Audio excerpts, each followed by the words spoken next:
ಪುನೀತ್ ರಾಜ್ಕುಮಾರ್ ಅವರ 50ನೇ ವರ್ಷದ ಜಯಂತ್ಯೋತ್ಸವ ಜನ್ಮೋತ್ಸವ ಎಲ್ಲಿಯೂ ಕೂಡ ಕಡಿಮೆ ಆಗ್ತಾ ಇಲ್ಲ ನಟ ಅಪ್ಪು ಮೇಲಿನ ಅಭಿಮಾನ. ಜಯಂತ್ಯೋತ್ಸವವನ್ನ ಇವತ್ತು ಅದ್ಧೂರಿಯಾಗಿ ಮಾಡ್ತಾ ಇದ್ದಾರೆ. ಹುಟ್ಟು ಹಬ್ಬದ ರೀತಿಯಾಗಿ ಅಭಿಮಾನಿಗಳು ಆಚರಣೆ ಮಾಡ್ತಿದ್ದು ತಡರಾತ್ರಿಯಿಂದಲೇ ಪುನೀತೋತ್ಸವ ಅದ್ಧೂರಿಯಾಗಿ ನಡೀತಾ ಇದೆ. ಕೆಲವೇ ಕ್ಷಣಗಳಲ್ಲಿ ಕಂಠೀರವ ಸ್ಟುಡಿಯೋ ಅಂದ್ರೆ ಸಮಾಧಿಗೆ ಪುನೀತ್ ರಾಜ್ಕುಮಾರ್ ಅವರ ಕುಟುಂಬ ಕೂಡ ತೆರಳಿ ಪೂಜೆಯನ್ನ ಸಲ್ಲಿಸುತ್ತೆ. ಎಲ್ಲಿಯೂ ಕೂಡ ಕಡಿಮೆ ಆಗಿಲ್ಲ ನಟ ಅಪ್ಪು ಮೇಲಿನ ಅಭಿಮಾನ. ಪುನೀತ್ ಅವರ ಅಭಿನಯದ ಮೊಟ್ಟಮೊದಲ ಸಿನಿಮಾ ಅಪ್ಪು ಕೂಡ ರಿಲೀಸ್ ಆಗಿತ್ತು. 23 ವರ್ಷ ಆದ್ರೂ ಕೂಡ ಕ್ರೇಜ್ ಸ್ವಲ್ಪನೂ ಕಡಿಮೆ ಆಗಿಲ್ಲ. ಇಷ್ಟು ಮಟ್ಟಿಗೆ ಅಭಿಮಾನಿಗಳಲ್ಲಿ ಕುಣಿದು ಕುಪ್ಪಳಿಸಿದ್ರು, ಯಾವ ರೀತಿ ಹೌಸ್ಫುಲ್ ಮಾಡಿದ್ರು ಥಿಯೇಟರ್ನ ಅಂತ ನೋಡಿದ್ವಿ.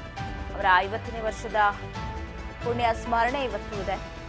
ಇವತ್ತು ಕೂಡ ಬೆಳಗ್ಗೆಯಿಂದಲೇ ಕಂಠೀರವ ಸ್ಟೇಡಿಯಂ ಸುತ್ತಮುತ್ತ ಅಭಿಮಾನಿಗಳು ದರ್ಶನಕ್ಕೆ ನಿಂತಿರೋದು. ಅವರ ಸಮಾಧಿಗೆ ಹೋಗಬೇಕು, ನಮನ ಮಾಡಬೇಕು ಅಂತ ನೆನ್ನೆ ರಾತ್ರಿ ಕೂಡ ಕಂಠೀರವ ಸ್ಟುಡಿಯೋ ಸುತ್ತಲೂ ನೀವು ನೋಡ್ಬೋದು ಯಾವ ರೀತಿಯಾದ ಒಂದು ಕ್ರೇಜ್ ಇತ್ತು ಅಭಿಮಾನಿಗಳಲ್ಲಿ ಅಂತ. ಎಲ್ಲೆಲ್ಲೂ ಕೇಕನ್ನ ಕಟ್ ಮಾಡಿ ಸಂಭ್ರಮಾಚರಣೆಯನ್ನ ಮಾಡಿದ್ರು ರಾತ್ರಿಯಿಂದಲೂ ಕೂಡ.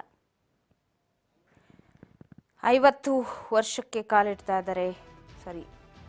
50 ವರ್ಷ ಜನ್ಮ ದಿನಾಚರಣೆ ಇವತ್ತು ಪುನೀತ್ ಅವರದು.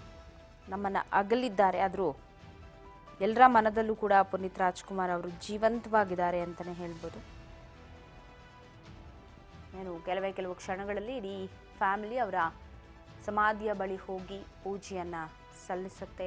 ಅಭಿಮಾನಿಗಳು ರಾತ್ರಿಯಿಂದಲೇ ಸಿಹಿ ಹಂಚಿ ಕೇಕ್ ಕಟ್ ಮಾಡಿ ನೀವು ನೋಡ್ಬೋದು. ಇದು ಕಂಠೀರವ ಸ್ಟೇಡಿಯಂ ಅಂದ್ರೆ ಪುನೀತ್ ರಾಜ್ಕುಮಾರ್ ಅವರ ಸಮಾಧಿ ಇರುವಂತಹ ಸ್ಥಳ. ಸೊ ಅಲ್ಲಿಗೆ ರಾತ್ರಿನೇ ಹೋಗಿ ನೀವು ನೋಡ್ಬೋದು, ಕುಣಿದು ಕುಪ್ಪಳಿಸಿದ್ದಾರೆ, ಕೇಕ್ ಕಟ್ ಮಾಡಿದ್ದಾರೆ. ರಾತ್ರಿ ಆದ್ರೂ ಕೂಡ ನಮ್ಮ ಮನೆ ಮಗನ ಬರ್ತ್ಡೇ ಸೆಲೆಬ್ರೇಷನ್ ಅನ್ನೋ ಥರದಲ್ಲಿ ಅವರ ಉತ್ಸಾಹ ಇತ್ತು. ಇದು 50ನೇ ವರ್ಷದ ಜನ್ಮೋತ್ಸವ. ಹಾಗಾಗಿ ಅಪ್ಪು ಸಿನಿಮಾ ರಿಲೀಸ್ ಕೂಡ ಆಗಿತ್ತು. ರಿಲೀಸ್ ಮಾಡಿ ಸೆಲೆಬ್ರಿಟೀಸ್ ಆಗಿರ್ಬೋದು, ಅಭಿಮಾನಿಗಳಾಗಿರ್ಬೋದು ಅದನ್ನ ಕಣ್ತುಂಬಿಕೊಂಡು ಅಪ್ಪು ಅಜರಾಮರ ಅಂತ ಹೇಳಿ ಮತ್ತೊಮ್ಮೆ ಮಗದೊಮ್ಮೆ ಕೂಗ್ತಾ ಖುಷಿಯನ್ನ ಹಂಚಿಕೊಂಡು ಸಂಭ್ರಮಾಚರಣೆಯಲ್ಲಿ ಮಿಂದೆದ್ರು ಅಭಿಮಾನಿಗಳು. ಇನ್ನೇನು ಕೆಲವೇ ಕ್ಷಣಗಳಲ್ಲಿ ಸಮಾಧಿ ಬಳಿ ಹೋಗಿ ಪುನೀತ್ ರಾಜ್ಕುಮಾರ್ ಕುಟುಂಬಸ್ಥರು ಪೂಜೆಯನ್ನ ಕೈಗೊಳ್ತಾರೆ. ಇವತ್ತು ಅವರ ಸ್ಮರಣೆ ಮಾಡ್ತಾ ಇದ್ದಾರೆ ಎಲ್ಲರೂ ಕೂಡ. ಹುಟ್ಟುಹಬ್ಬದ ದಿನ ಮಾರ್ಚ್ 17 ಪುನೀತ್ ರಾಜ್ಕುಮಾರ್ ಅವರು 49 ವರ್ಷ ಪೂರೈಸಿ 50ನೇ ವರ್ಷಕ್ಕೆ ಕಾಲಿಡಬೇಕಾಗಿತ್ತು. ಬಟ್ ನಮ್ಮನ್ನೆಲ್ಲ ಅಗಲಿದ್ದು ಎಲ್ಲರ ಮನದಲ್ಲೂ ಅಜರಾಮರ.